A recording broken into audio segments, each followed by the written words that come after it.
G'day, I'm Mark from Self-Sufficient Me, and today I want to bring you something a little different. Not the type of garden tour that most people would really like to give, because this right here is about the worst my garden has ever been. And you know what? That's okay. Let's get into it. Now, I could have cleaned the garden up, stood in front of the best looking raised garden bed and acted like everything was running like a well-oiled wheelbarrow. But that wouldn't be real, would it? The truth is, sometimes life gets in the way. You get busy, work piles up, family things happen, travel happens, other responsibilities creep in. One missed week turns into 3. The weeds start looking really confident. The lawn starts making expansion plans. And before you know it, the garden that has fed you for months, sometimes years, and was coming along perfectly, is now starting to look like it's auditioning for a Living in the Jungle documentary. And if this has happened to you, I want you to know something very clearly. You are not a bad gardener, you are not a failure, and you are definitely not alone. Over the past 12 months, one of the reasons why I've neglected my garden a bit is because I've been touring around a lot, doing a lot of speeches and stuff, and I've been selling my book, doing book signings and all that type of poop. And that's just one of the reasons why I haven't had as much time as I would have liked to get stuck into the garden. But when I've been talking to people over this past 12 months, you'd be surprised at the amount of people, I reckon 3 in 10, when I ask them, what are you growing at the moment? They will tell me that, nothing. The garden has turned to weeds. I've been too busy. Well, I started at COVID, but then once I got back to work, I forgot about the garden and now it's gone to ruins. And I get it. During COVID, a lot of people got back into growing food. People had more time at home. They wanted something productive to do. They wanted some security, some connection, some control over at least one small patch of life while the rest of the world had gone nuts. And for many, gardening gave them exactly that.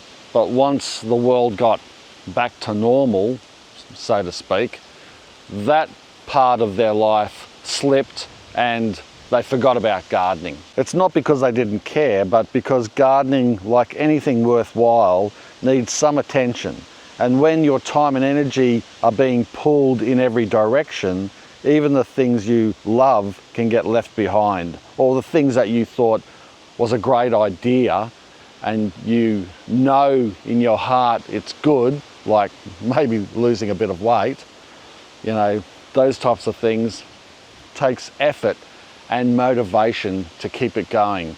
And we live in a really busy time at the moment. I think we're the most distracted and most busiest and on the treadmill of, I don't know, life that there's ever been in history. That's what I truly believe. So it's normal. It doesn't mean gardening isn't for you, it just means you're human. And I think one of the biggest problems people face is this idea that they can't do the garden perfectly, so they shouldn't do it at all. But that's nonsense. You don't need a perfect garden. You don't need rows as straight as a laser beam or mulch laid out like carpet in a display home. You just need to be growing something, even just a little bit. And there are some ways and crops that can help you do exactly that with minimal effort. One of the best ways to keep a garden going when you don't have any time to maintain it is to grow things that can suffer a bit of neglect. Things like specific herbs, for example, Mediterranean herbs. They're used to growing in rocks and rock faces, and things like oregano, rosemary, thyme. Those herbs are very hard to kill. Mint is another one that flavors so many things in our daily lives and can flavor meals and add that punch. Chilies are another one that you can grow and let go for most places around the world.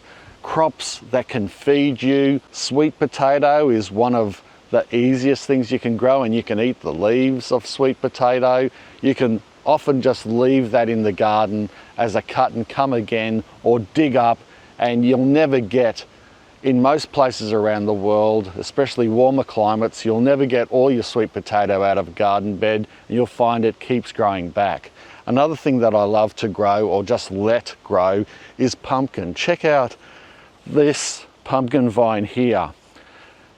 My whole property has been taken over by this Kent type of pumpkin, or Japanese pumpkin is another name for it. It's delicious, and you know what? I have not planted one of these. Not one, and basically I reckon there's about an acre of coverage, and wherever I walk I can see they're all starting to ripen now. Some are at different stages, which is perfect for when you want to just pick one, eat it, and then another one is growing. But look at this. I mean, pretty much I can see them everywhere. I probably have about 20 ready to pick now, and probably another 20 or 30, maybe 40 that are going to be ripening over the next month or so. I never planted one, I never made one seedling. These have just come up naturally throughout the property because I let them grow a bit wild, and sometimes the pumpkins get eaten by rodents. They spread the seeds, birds get them, and one or two pumpkins that I don't get turn into self-seeding plants all around the property. And if I don't have time to plant my garden, we've still got plenty of carbohydrates and healthy, good organic food to eat. Cherry tomatoes is another surprising resilient plant to grow, especially if they've established well. Fruit trees are another long-term investment. This lime has been giving us fruit for the past 15 years, and so much fruit that we've got to give it away, or it just turns into compost at the bottom of the tree. Fantastic. Keeps giving. A food garden doesn't have to be all or nothing. It can be a few herbs by the back step, a neglected sweet potato patch, a fruit tree in the corner, a couple of cherry tomatoes doing their best despite your temporary absence from active duty. This still counts. This is still gardening. And when you keep at least something alive and productive in the garden, it becomes much easier to get it going again later, because restarting from something is always easier than restarting from nothing. Yeah, when a garden gets away from you, it can feel pretty overwhelming. I mean, you think, where do I begin? I mean, the weeds are head high, all the potted plants have dried up, the garden bed is full of junk, and there's nothing growing in it that's worth eating. But I can tell you, all you need to do is start. Start a little bit, clear or empty one pot and repot a nice little strawberry plant. Clear a garden bed, start pulling out a patch of weeds, do 1 square metre or a few square feet at a time, have a break, and you'll find that you will make inroads, and it'll soon start feeling like a real garden again. Look, you've got to just start. People think I've got to become motivated to get this done, and they wait for motivation. The truth is, motivation often comes after you start.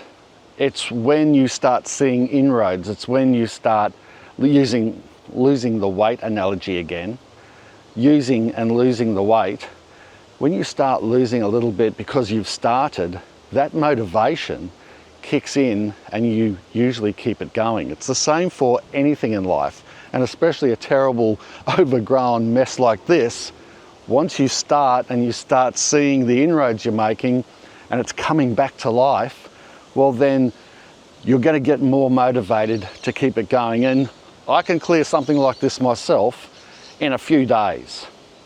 And I tell you, that's where the magic really happens inside, and that's where you start to feel very satisfied and good with yourself. Because with the rising cost of food, fuel, fertiliser and energy, growing some of your own food at home is not just a nice hobby. For a lot of people, it's becoming a practical way to save money and feel a bit more secure. So if your garden has gone backwards, I don't want you to be embarrassed by it. I'm not. I want you to be encouraged by it and know that just a tiny little bit of action can help spark a resurgence in your gardening, and you can be back to growing a ton of food in no time at all. And that's exactly where I'm at the moment. I've got to go to the States, to the USA. It's going to be great fun. It's a working holiday. I'm going over there for 3 weeks visiting Texas and Florida.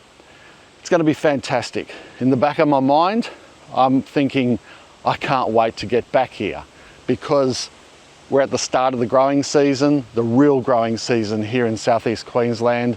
This is where we're in autumn, heading into winter.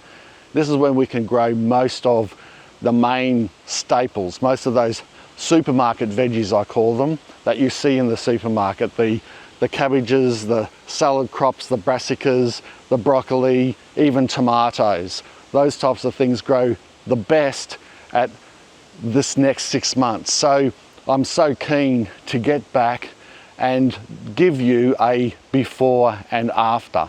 And within a few days of arriving back in Australia, I'm going to have this garden pumping, and you're going to see a complete change.